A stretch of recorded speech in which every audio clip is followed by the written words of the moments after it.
பராசரர் ஜோதிட மணிமண்டலத்தில் பயணிக்கக்கூடிய அனைத்து ஜோதிட சொந்தங்களுக்கும் கரூர் அஸ்ட்ரோ மணிமேகலையின் அன்பான வணக்கம். இன்றைய ஜாதகம் நம்ம குழுவில் போட்டிருக்கிற ஒரு தலைப்பு, அதிர்ஷ்டத்தை தரும் பாவகம் கிரகம் எது, ஆபத்தை தரும் பாவகம் கிரகம் எது, உங்கள் அனுபவத்தில் உணர்ந்த கருத்தை பதிவிடுங்கள்னு போட்டிருக்கீங்க. அதற்கு ஒரு சில பதிவுகள் தான் வந்திருக்குது. சிறப்பான ஒரு பதிவுகள், சாதாரண பதிவுகள் அல்ல, இரண்டுமே அனுபவ ரீதியான பதிவுகள். இதில் என்னுடைய கருத்து அப்படின்னு கேட்டிங்கன்னா, நீங்கள் ராசி கட்டத்தில் இருக்கிற 12 பாவமுமே நல்ல பாவமாகவும் செயல்படும், கெட்ட பாவமாகவும் செயல்படும். எப்போ செயல்படும் அப்படின்னா, அந்த பாவத்துக்கு முதல்ல பாவத்துக்கும் கிரகத்துக்குமான தாட்டை நம்ம முதல்ல தெரிஞ்சுக்கணும். அது என்ன அப்படின்னு கேட்டிங்கன்னா, பாவகம் என்பது நமக்கு விதி. ஓகேங்களா? பாவகம் என்பது விதி, அதாவது அதை மாற்ற முடியாது. இப்போ 4ஆம் பாவம் கடகமாக இருக்குது அப்படின்னா, நமக்கு இப்போ மேஷ லக்னம் அப்படின்னா 4ஆம் பாவம் கடகமாகவே இருப்பது சிறப்பு. ஆனால் இதே 4ஆம் பாவகம் அப்படிங்கிற ஒரு விஷயம் பார்த்திங்கன்னா, நமக்கு காலபுருஷனுக்கு 8ஆக இருந்ததுன்னு வச்சுக்கோங்க. இப்போ சிம்ம லக்னத்துக்கு காலபுருஷனுக்கு 8, நமக்கு 4. அப்போ அந்த வீட்டில் எப்படி டார்ச்சரில் இருப்பாங்கிறத மட்டும் கொஞ்சம் யோசிச்சுக்குங்க. அப்போ வீட்டை விட்டு வெளியேறி போனாதான் நிம்மதி அப்படின்றது வந்துருமா இல்லையா?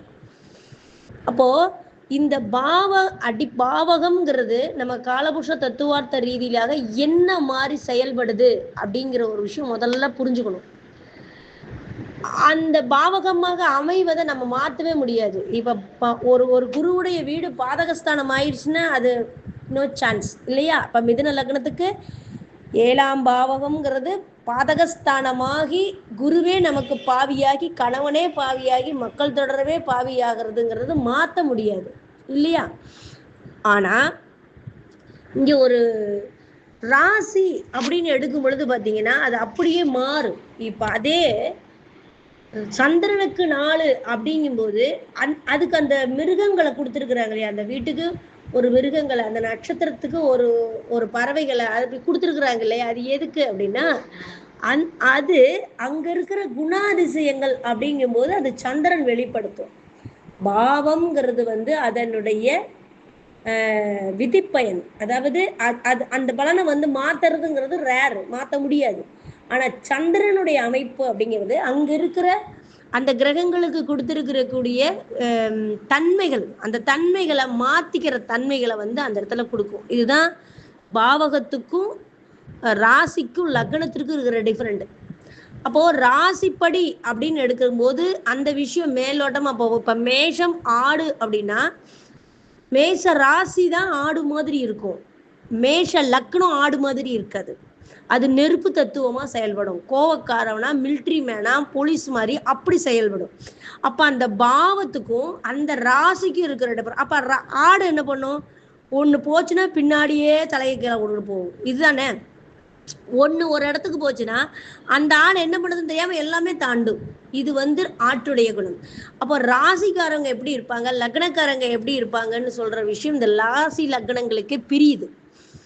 அந்த அடிப்படையில அதிர்ஷ்டத்தை தரும் பாவம்னா ஏன் 8ல அதிர்ஷ்டம் இல்லையா, 12ல அதிர்ஷ்டம் இல்லையா, 6ஆம் இடத்துல அதிர்ஷ்டம் இல்லையா, 4ஆம் இடத்துல அதிர்ஷ்டம் இல்லையா? ஏன் லக்னத்துல ஆபத்து, லக்னாதிபதிக்கு ஆபத்து இல்லையா? 2ஆம் இடம் தனஸ்தானத்துல ஆபத்து இல்லையா? அப்போ அந்த பாவங்கள் கெடும்போது, இப்ப நான் சொன்ன 12 பாவத்துல எந்த பாவமாக இருந்தாலும் குடும்ப பாவம்னு சொல்லக்கூடிய 2ஆம் பாவம் திதிசூன்யமாகி குடும்பஸ்தானத்துல ஒரு பாதகாதிபதி, ஒன்றுக்கு மேற்பட்ட பாவிகள் பார்க்கும்போது அந்த குடும்பஸ்தானம் அடிவாங்கும். ஒன்றுக்கு மேற்பட்ட பாவிகள் இருந்தாலும், அந்த ஒன்றுக்கு மேற்பட்ட பாவிகள் பார்த்தாலும், அந்த பாவம் தன்னுடைய செயல்பாட்டை இழந்தாலும், தன்னுடைய செயல்பாட்டை இழக்கிறதுங்கிறது எப்படிங்க? ஒரு பாதகாதிபதி, அந்த 2ஆம் பாவக அதிபதி போய் திதிசூன்யத்துல உட்கார்றது, அந்த திதிசூன்யமாகிறது, பாதகமாகிறது, பாவ கத்திரியில மாற்றுறது, இதெல்லாம் ஆபத்தை விளைவிக்கக்கூடிய ஒரு அமைப்பு. இப்ப நம்ம ஒரு ராஜேஷ் ஐயாவுடைய நடிகர் ராஜேஷ் ஐயாவுடைய ஜாதகத்தை பார்த்தோம். அவருக்கு 159 இருக்கக்கூடிய கிரகத்தினுடைய தசாபுத்தி தான் நடந்தது. ஆனா கொன்றுது. அது மட்டும் இல்ல, 1-5 இருக்கக்கூடிய தசாபுத்தியும் நிறைய கலைத்துறை சம்பந்தமான விஷயங்களை சனி புதன் கொடுத்திருந்தாலும் கூட அவர் அந்த தனிமைங்கிற ஒரு விஷயம் அவரை வாட்டுச்சு, எல்லாரும் விட்டுட்டு போயிட்டாங்கிற ஒரு விஷயத்த அவர் அதை ஓப்பன் ஸ்டேட்மெண்டாவே கொடுத்துருக்கிறாரு. அப்போ அந்த தனிமையை கொடுத்து வெளி உலகத்துல இருக்கக்கூடிய அனைத்து விஷயங்களையும், பிரபஞ்ச ரகசியங்களையும் அவர் வெளி உலகத்துக்கு கொண்டுட்டு வந்து 1-5-9 மரணிக்கவும் வச்சுது அப்படின்னா காரணம் சாரநாதன்.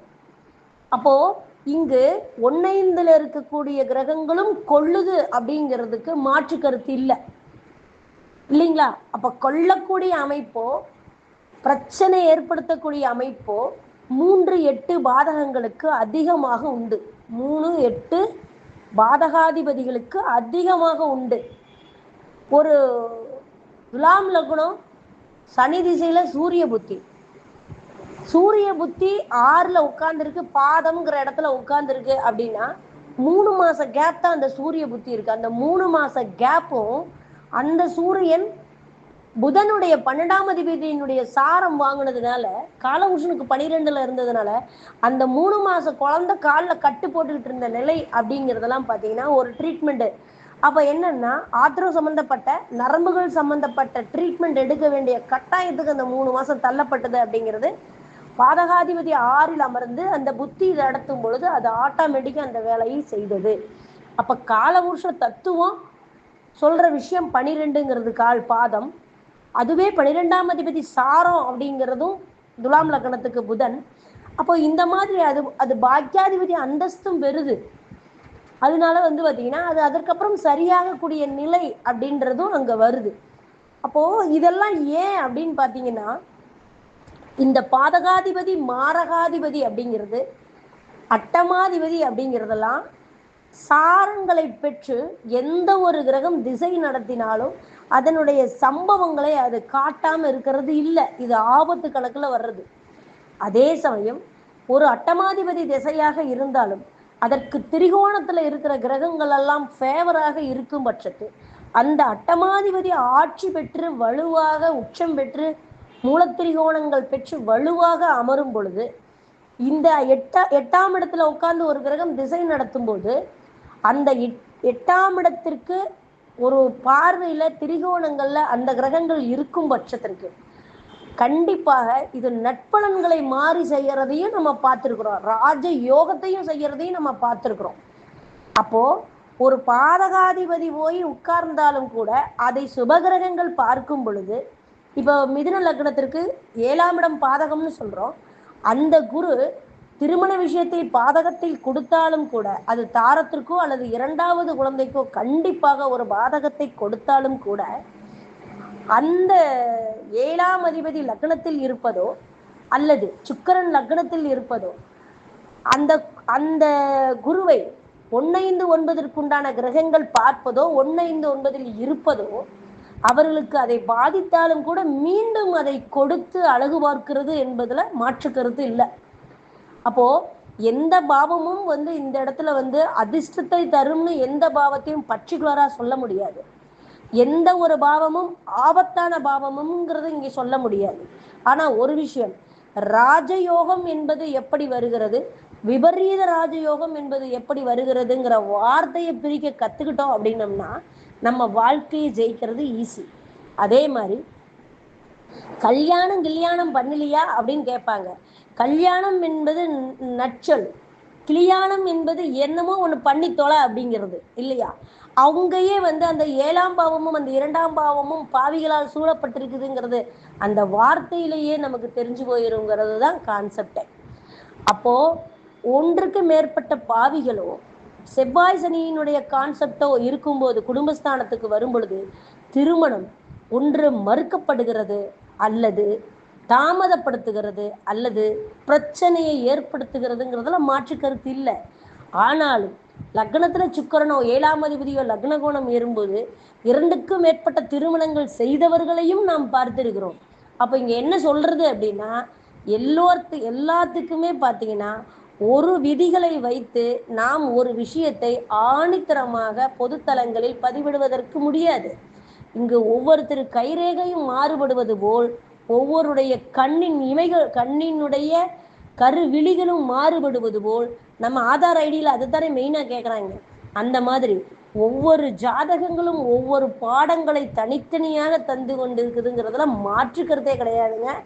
அதனால அதிர்ஷ்டமும் ஆபத்தும் ஒரு சேர ஒரு பாவத்தில் மறைந்திருக்கிறது என்பது மட்டுமே உண்மையான விஷயம். அதை நான் என் அனுபவத்தில் உணர்ந்தது. எந்த கிரகத்தையும் சரி, எந்த பாவத்தையும் சரி மோசம்னு சொல்லிட முடியாது, சூப்பர்னு சொல்லிட முடியாது. அந்த லக்னாதிபதி கையாளக்கூடிய விதத்தை திசாநாதனும் புத்திநாதனும் கோச்சார கிரகங்களும் தான் வழிநடத்துகிறது என்பதுல மாற்று கருத்தே இல்லைங்க. நன்றி, வணக்கம், வாழ்த்துக்கள்ங்க. வாழ்க வளமுடன்.